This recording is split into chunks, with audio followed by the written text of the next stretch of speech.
Alright, thanks for joining my channel, Apocalypse, Building the Beast. In short, I'm building my truck back up to better than it was before. You can watch the other videos to kind of explain what was going on. Today we're going to be continuing the leaf spring refresh.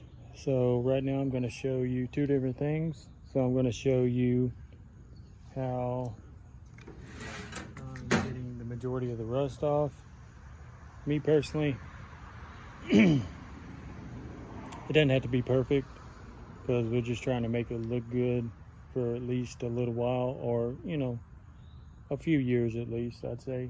But it's not like we're trying to keep the paint on there for the next 30 years. So we want to get the majority of the rust off, and then we're going to put epoxy primer on there, and then we're going to put some flat black paint. So right now I'm going to show you the wire wheel, how it works, and then after I get done with that, I'm going to jump over and show you how to pry the clamps off the leaf springs so you can actually separate all the springs, because it wouldn't make sense to just paint the sides of the leaf springs, not to me anyways. So I'd like to at least clean these and spray them down. Some people say don't spray in between them, because once the paint wears, it can cause your leaf springs to be loosed and start clapping. But I don't think that's going to be a problem. And if it is a problem, it sounds like a pretty simple fix to me. Just tighten the shackle bolts. Not the shackle bolts, but the U-bolts. So, here we go. Well,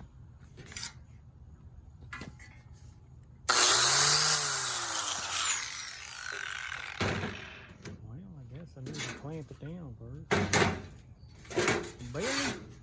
Billy, he's about to work on something unclamped. Alright, let's just clamp it on down here. Look at that. I think that's going to be beautiful right there. I think she deserves 2 clamps. Yeah, she's a pretty one. She's classy. She wants 2 clamps. There we go. Alright, how's that look on camera? Oh, she looks magnificent. Magnificent. That's right, real men work without the guard.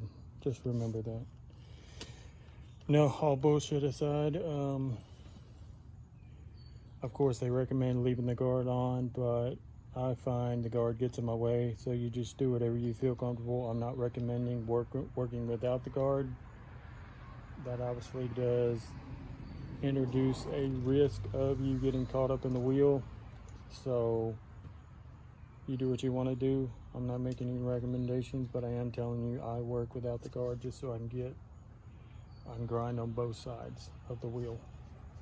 And don't forget your face shield, because if you have one of these bad boys come off and hit you in the eye, you just got an expensive trip to the emergency room to get it out of your eye.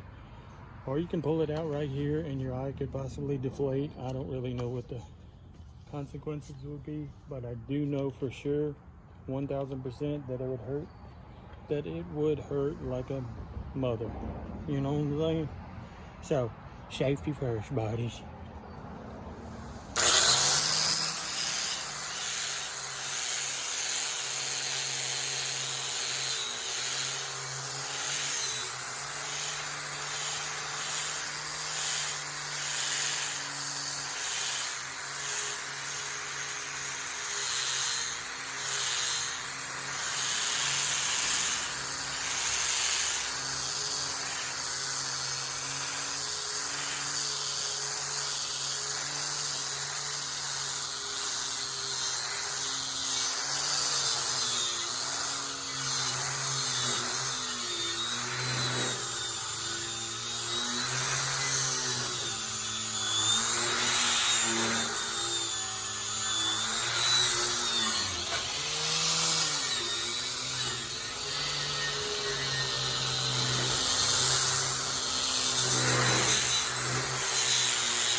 So, as you can see, it makes a world of difference. You can see on the right side of the picture, the rusted unfinished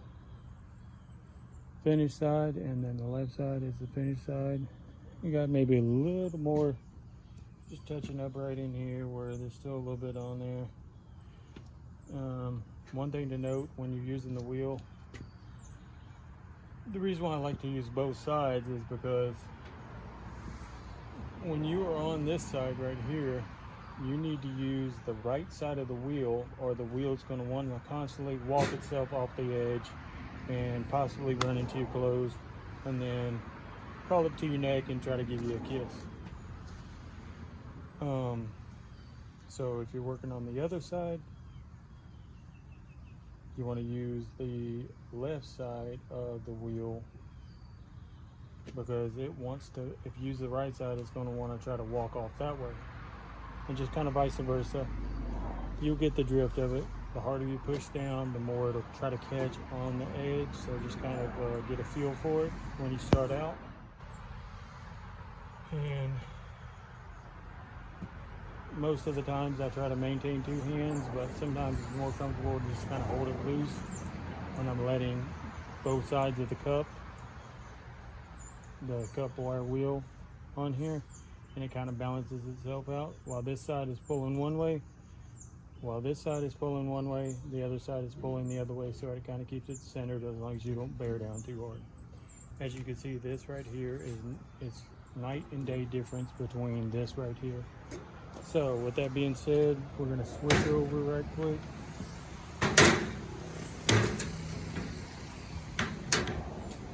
And we are going to show you how to take your behind bunny. Yeah, right here. All right. I'll be back.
Alright, so I'm getting a 14mm socket.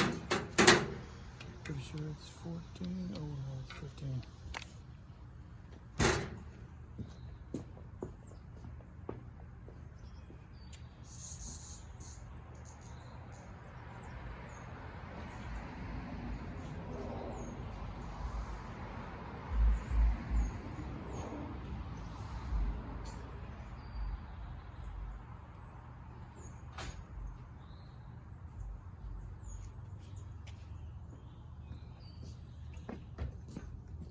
Shooting a video right now.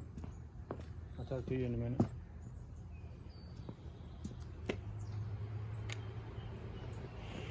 So,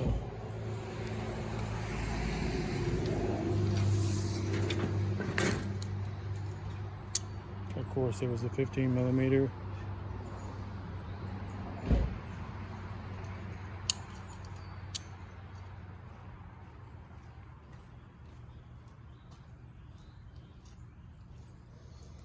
So what you're going to need is a pair of really good vice grips, not the cheap Walmart ones. And let me show you right here real quick. See on the back side, right there, you've got a little nub, but it has no, it's not a hex head, it's just a, I don't know what it is, just a, like a little titty sticking out. And then on this side, you have the 15mm bolt. I sprayed some WD-40 on it a couple of days ago, so some people say clamp it because it's under load, but I did not clamp it last time and it was absolutely fine. It was not a big deal. I didn't think it was a big deal anyways. See?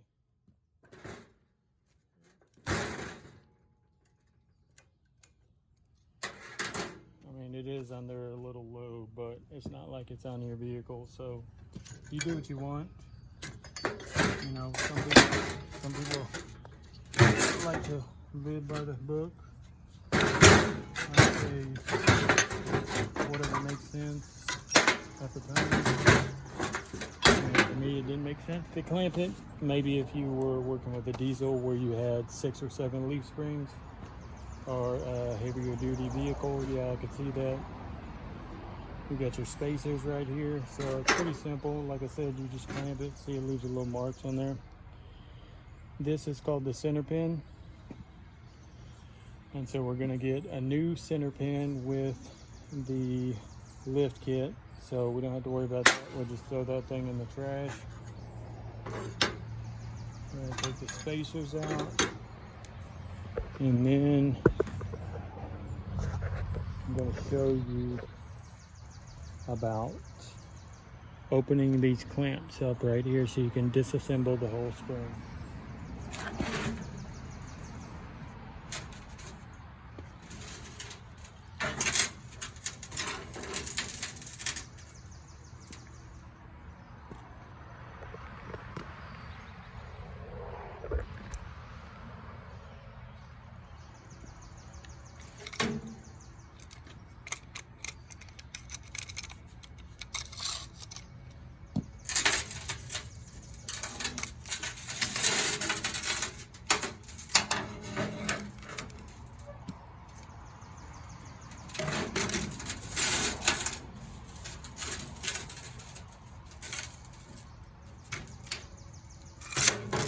You son of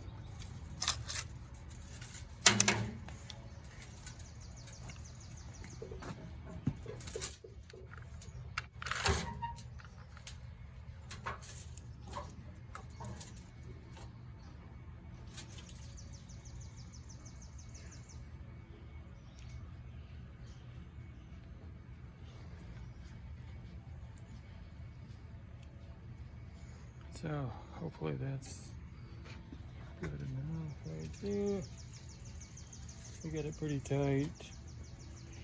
And so we're gonna move you over just a little bit so we can get a better view. Hopefully we won't bust ourselves in the face.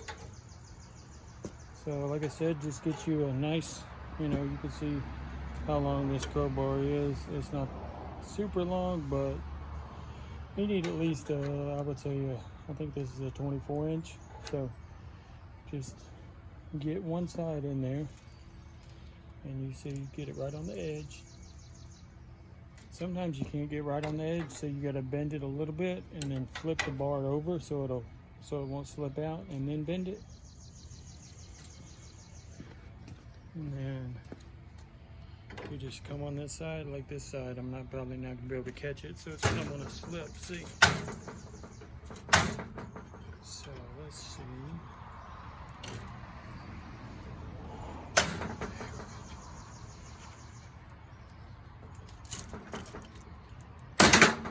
There we go.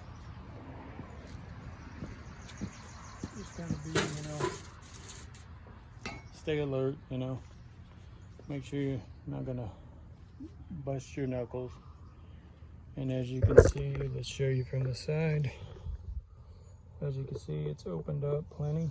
So, all right, that concludes the vehicle. As you can see, the frame's coming along good. Got to take the motor mounts off and sandblast those and then get those cleaned up. But we've got the whole frame painted, epoxy primered, and then painted. So yeah. All right, thanks for watching my video. If you like this video, hit the thumbs up and do not forget to subscribe to follow me on this journey, Apocalypse Building the Beast.